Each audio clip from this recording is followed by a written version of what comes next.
So something I've been working with for a long time now is bottles.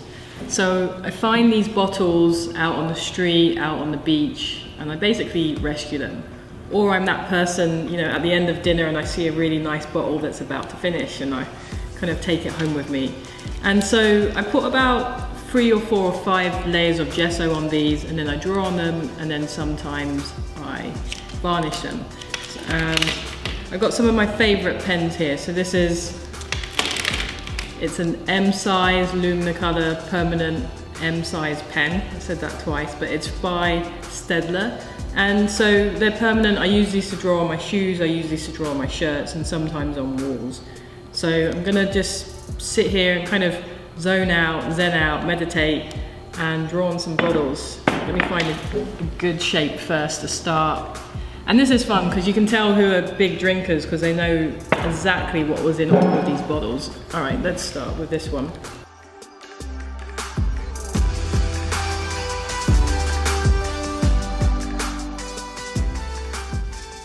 So I forgot, so these are great for detail and stuff, but if I want to do something really big and bold, like a nice face or a phrase, then I'm going to use a nice big marker like this.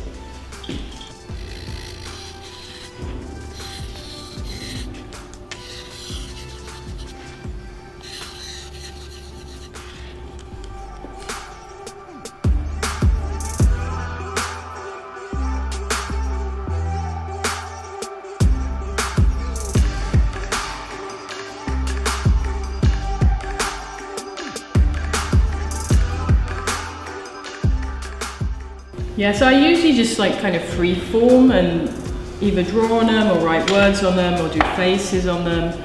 Or sometimes it's really nice if you really want to zen out, you can just think of like a little pattern.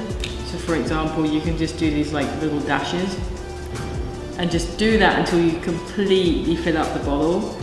But I'm not going to do that right now because we'll be here all day. But what's nice is, you know, a few minutes ago, none of this existed, and then now we have this whole kind of group of fun characters and bottles here.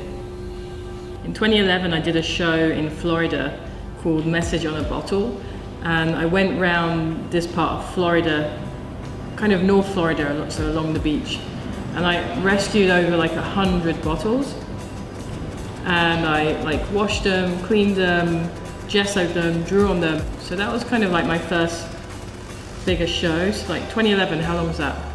How long ago was that? 8 years ago. Like 8 years ago, yeah. So like, I think I started doing this probably like 8 years ago, and it's just a little bit addictive, so I've been doing it since. But then it was quite nice because then I ended up doing the collaboration with 1800 and did a whole series of bottles. I've actually not painted one of those bottles, maybe I should do that, it'd be quite meta.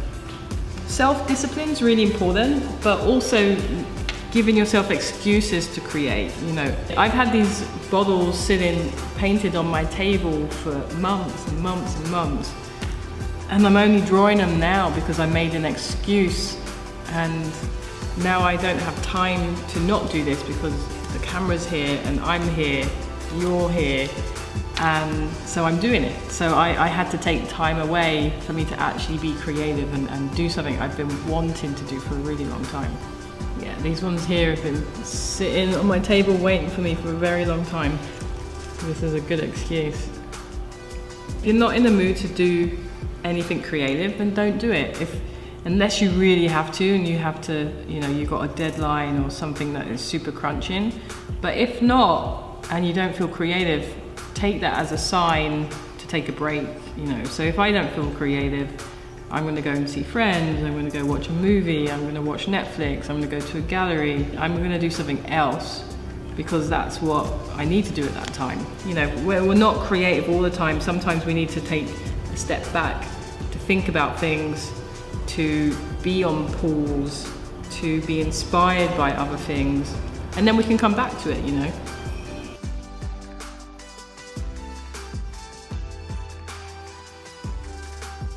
Pretty hungry now, so I'm done. I'm gonna go and get some lunch. It's good. It's productive.